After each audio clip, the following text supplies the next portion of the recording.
धन मिला हुआ, आज पद मिला हुआ है, धन है, पद है, शौहरत है, क्यों है? तपेश्वरी सो राजेश्वरी, राजेश्वरी सो नरकेश्वरी। अतीत कर्म से दुर्भाग्य बनता है, कर्म से सौभाग्य बनता है। हम भी लूट मार कर रहे होते, चंदा इकट्ठा कर रहे होते, दाग पाप लगा रहे होते, ये भाषा निकलना संभव नहीं था हमारे मुख से।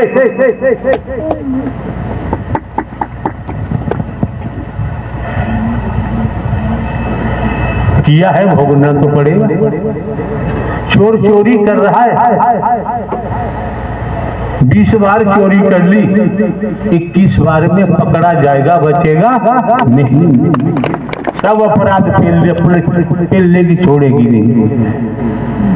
क्यों है? हमारा बेटा मर गया, हम दोष दे रहे हैं दूसरों पर। उसने मार दिया, उसने जहर दे दिया, उसने काट दिया, ठीक है भैया। उसने तंत्र विद्या करा दी तो मार दिया। छोटा है, तुम्हारे पाप कर्म ने मारा है, तुम्हारे पाप ने मारा है। इस जगत में किसी की ताकत नहीं, कोई किसी को मार सके। सत्य का साथ करते हैं क्या? जब सुनते नहीं, समझते नहीं तो आने की जरूरत नहीं। पाप पीछा नहीं छोड़ता है।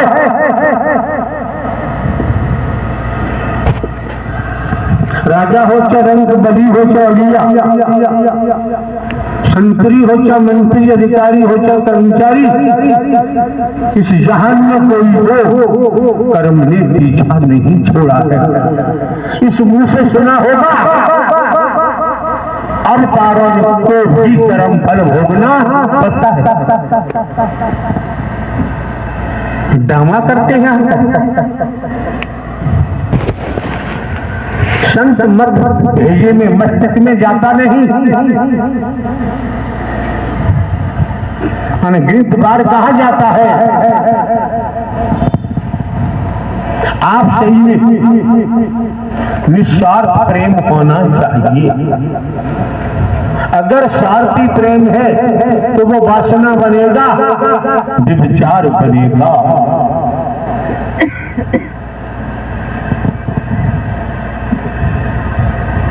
कोई कार्य है जब तक उसे नियमानुसार कार्य को नहीं किया जाएगा, तब तक उसका परिणाम शुद्ध आने वाला नहीं। कोई सा काम देख लीजिए, स्टूडेंट देखे कॉलेज, किसान देखे, व्यापारी देखे, नौकरी वाला देखे, का परमात्मा घास फूस से मिल जाती है और पेट में बैठी है जो सुना जाता है, जो पढ़ाया गया है। हमारे अंदर बैठे हैं तो बैठा हुआ अंदर घूस लेता है, रिश्वत चाहिए उसे।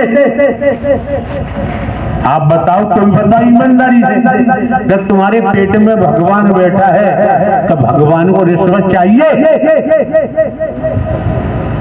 का भगवान व्यभिचारी होता है? का भगवती व्यभिचारी होती है?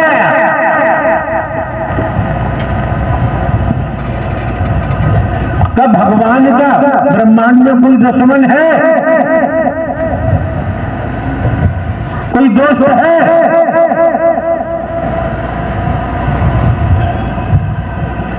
जब पेट में भगवान बैठा है, किसकी निंदा कर रहे हो? किसकी चुगली कर रहे हो? किसे नीची ऊंची जाति में देख रहे हो? कभी 10 रुपये लिख के दिया, हम भी मेहतर, तुम भी मेहतर, मेहतर ही जग संसारा है। कहते कबीर सुनो भाई साधो, कौन मेहतर से न्यारा। सुबह शाम दिशा मैदान जाते हो, पक्के हो जाते हो और 24 घंटे पेट में जमादार बैठा रहता है, मेंटर बैठा रहता है, किस पे उंगली उठा रहे? हम भी चमार को नहीं, चमार चमार ही जग संसारा है। और कहते कबीर सुनो भी साधो कौन चमड़ी से न्यारा है? कोई बता दे बिना चमड़ी का हो। हम भी धोबी तुम भी धोबी, धोबी ही जग संसारा है। कहते कबीर सुनो भी साधो कौन धोबी से न्यारा है? अरे कुछ नहीं, अंडरवियर बनियान तो साफ कर ही लेते हो कि अपने बच्चों को नर्क में ले जाना चाहते हो। स्टूडेंट हैं, छोटे बच्चे हैं, बहन बेटियां हैं, जब इनमें असत्य का संचार होगा, रोग का, विषैले लहू का, हलाहल का संचार होगा, तुम्हारी भाषा के द्वारा, तुम्हारे कर्म के द्वारा, तो बेचारे ये भी नहीं निकलता, ये भी नहीं निकल पाएंगे। तोताराम हमारे पास आया, उसने कहा कि महाराज जी हमारा बेटा मर गया है। हमने ऊपर से नीचे तक उसे देखा, हमने कहा भाई हमसे क्या मतलब है, हमें क्यों बता रहा है, हमें बताने की क्या जरूरत है कि बड़े दुखी है।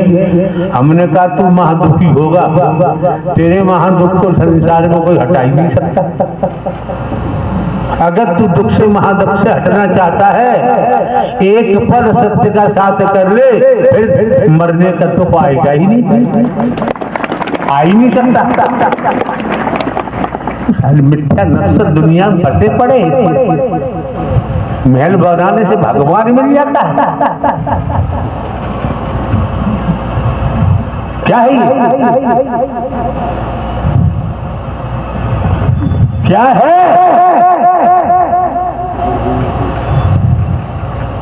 गए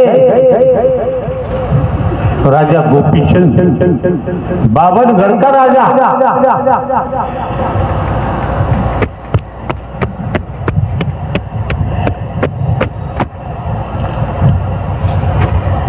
एक चोर किसी के यहाँ चोरी हो गई, चोरों का पीछा करते हुए पुलिस भाग रही है। घनी जंगल की झाड़ियों से चोर भाग रहे हैं, पुलिस पीछा कर रही है। एक एक शब्द को सुनो, अन्यथा यहाँ मत आओ। भीड़ लगाने में हमें देर नहीं लगती है, हमें किसी से पिछा थोड़ी कराया। पावर लेके आए हैं, पावर लेके बैठे हैं, पावर से चलते हैं, किसी को भी सुनाते दिखाते नहीं कि पहली बार कहा जा रहा है।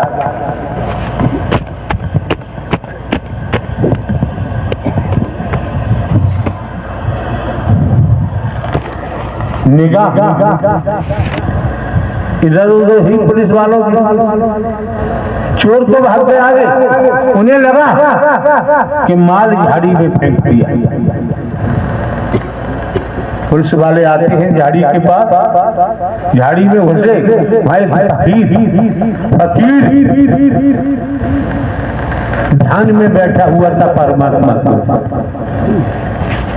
पुलिस वालों ने पोटली उठाई जिसमें माल बंधा हुआ था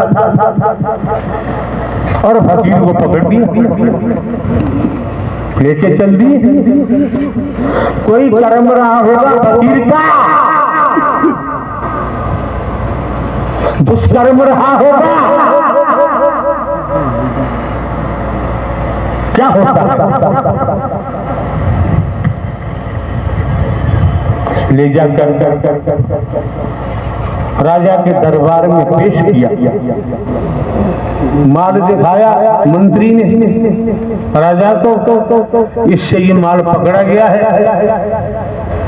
सब बड़े अकड़ वाले बैठे हैं न, जिसको देखो बड़े बुद्धिमान बैठे हैं, बहुत बुद्धिमान बैठे हैं।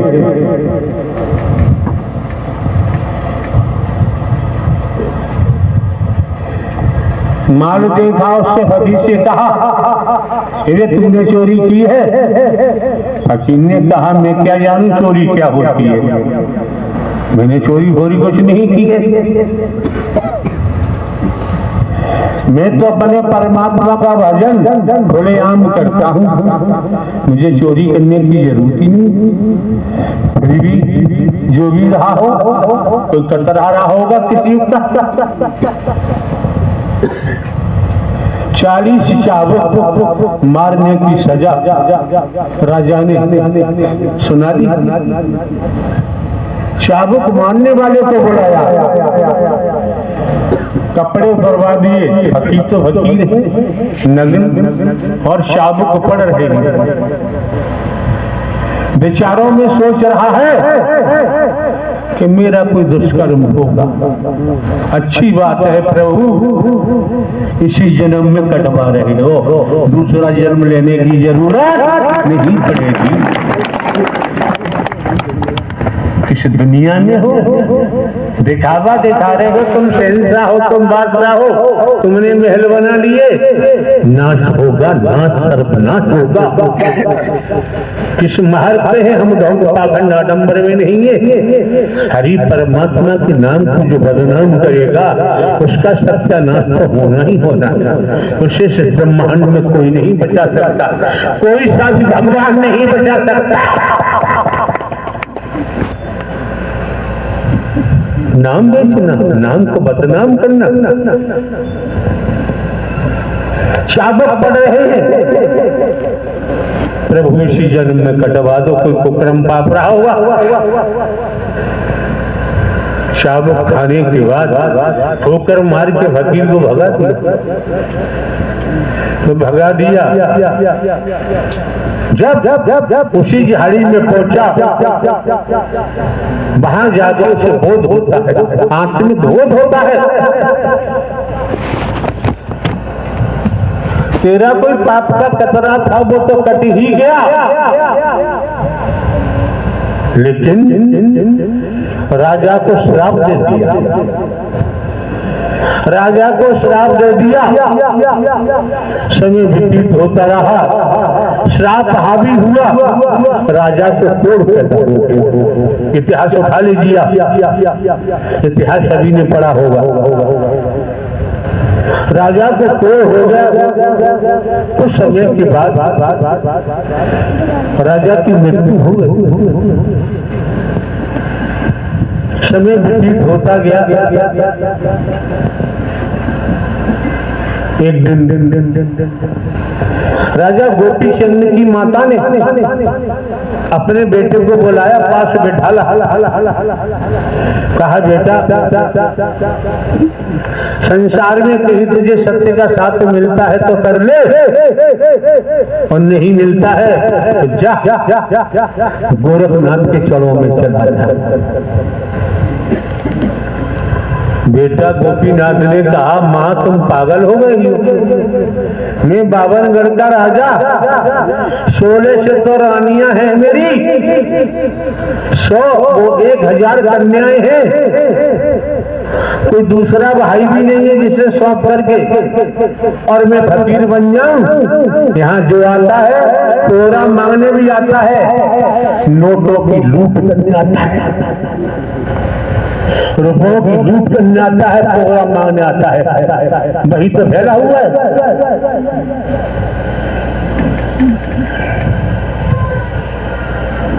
गोपी चंद की मां ने कहा मैं कहती हूँ योग धारण कर,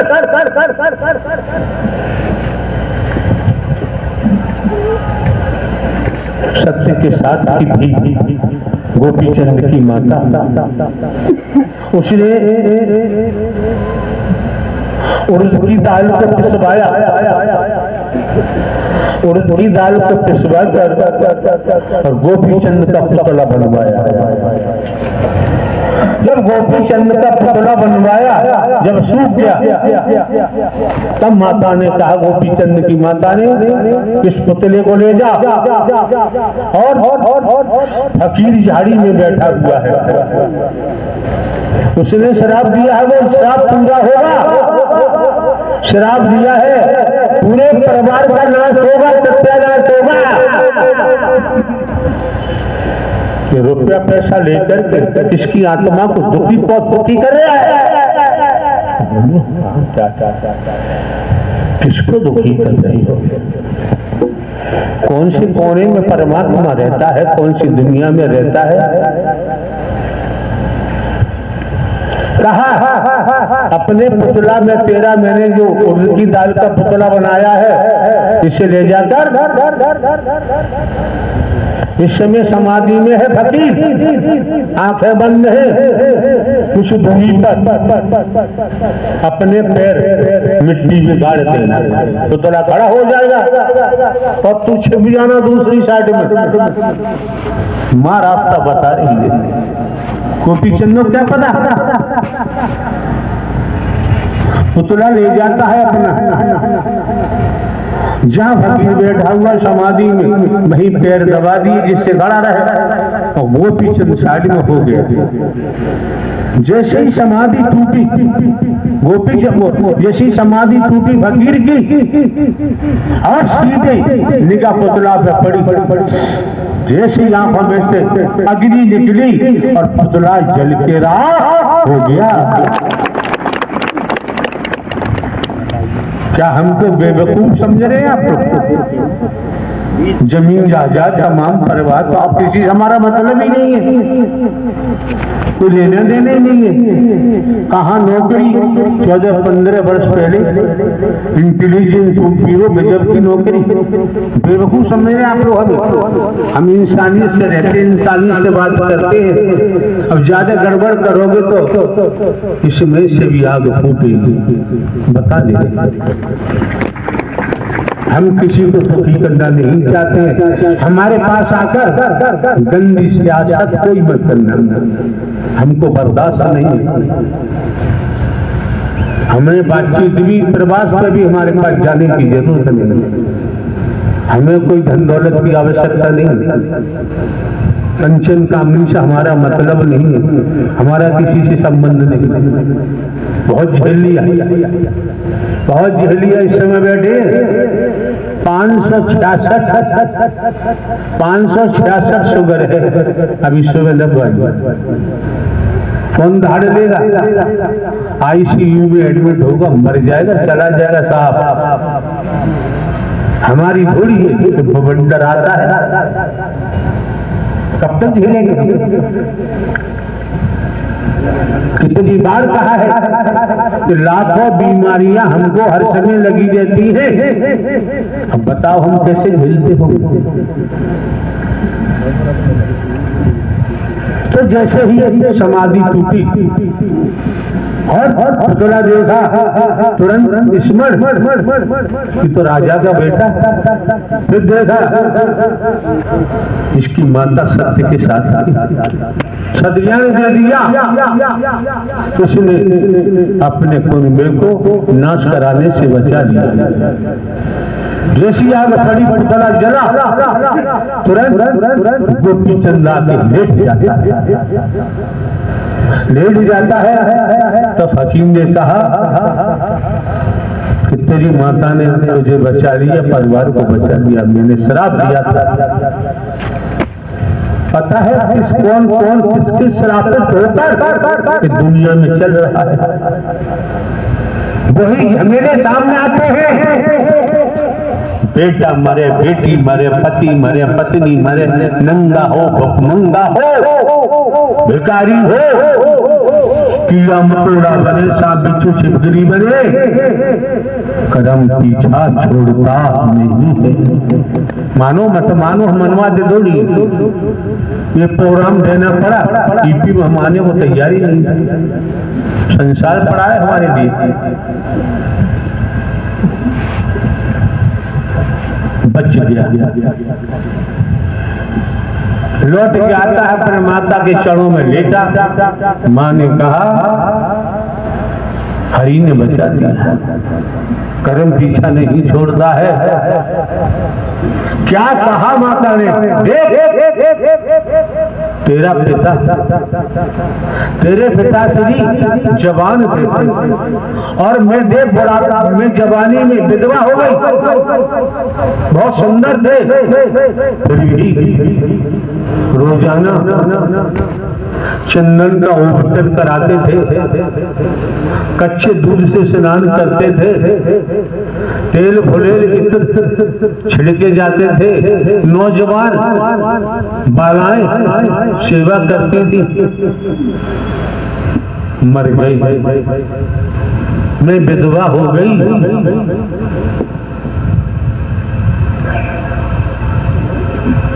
कि मेरी 1000 बेटियों का क्या होगा, 16 लाख रानियों का क्या होगा। गोपी चंद की माता ने दर्शाया, जिसने जैसा किया है उसे भोगना ही पड़ेगा, उस भोग से तेरा कोई कर्म है मेरे द्वारा तू इतिहास उठा लीजिए, पढ़ लीजिए। और ये राजा गोपीचंद नहीं, बाबरगढ़ का राजा भर्तरी का भांजा था। राजा भर्तरी कश्मीर से लेकर कन्याकुमारी तक का राजपाट छोड़ दिया, रानियों को छोड़ा, राजकुमारों को छोड़ा, राजकुमारियों को छोड़ा, राजपद को छोड़ा। ऐसा वैदिक काल का इतिहास गोरख चले गए, गोरखनाथ की चलो यहाँ पहुंचकर यार लगभग हमको ओपन, अरे जब तक कली बनी थी नहीं किसी की दिखाई दिया, जीवन हमारा कैसे गया है हम नहीं इतिहास बताते, कैसे होगा तो तुम्हें सुख तो हम जानते नहीं, ज्यादा सुख क्या होता है। 22-24 साल से ओपनली चल रहा है, इतनी समझ में नहीं आता। कोई बता दे जमाने में हमने कहीं से रुपया पैसा लिया हो, वस्तु पदार्थ लिया हो, सोना चांदी कोठी लिया हो, बंगला लिया हो, जमीन जायदाद खरीदी हो, पुरानी जमीन जायदाद पुश्तैनी, उसी के लिए जन्म शरीर की जन्मभूमि पे कितने लाख रुपया मिला गवर्नमेंट से पेंशन के समय, वो सब लगा दिया। जीवन यापन के लिए खेती कराते हैं, पेंशन है।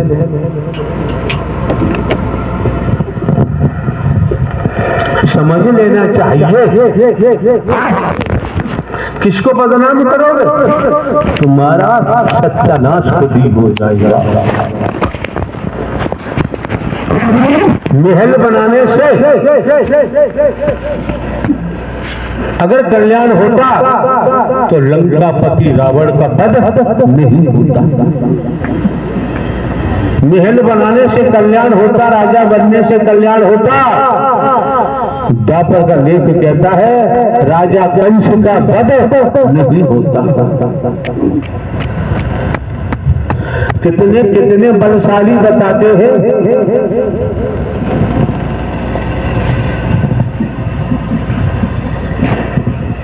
लंकापति रावण का बेटा मेघनाद इंद्रजीत कहा जाता है, कितना बलशाली था, कितना बलशाली था लंकापति रावण, कितना बलशाली था। वैदिक काल का इतिहास, त्रेता का इतिहास बताता है। लेकिन कर्म ने पीछा नहीं छोड़ा। मेघनाथ का भी वध हुआ। मेघनाथ की पत्नी कहती है चरित्र क्या होता है, सतत्व क्या होता है। लेख के मुताबिक मेघनाथ की धर्मपत्नी क्या कहती है, हे लक्ष्मण तुम भले ही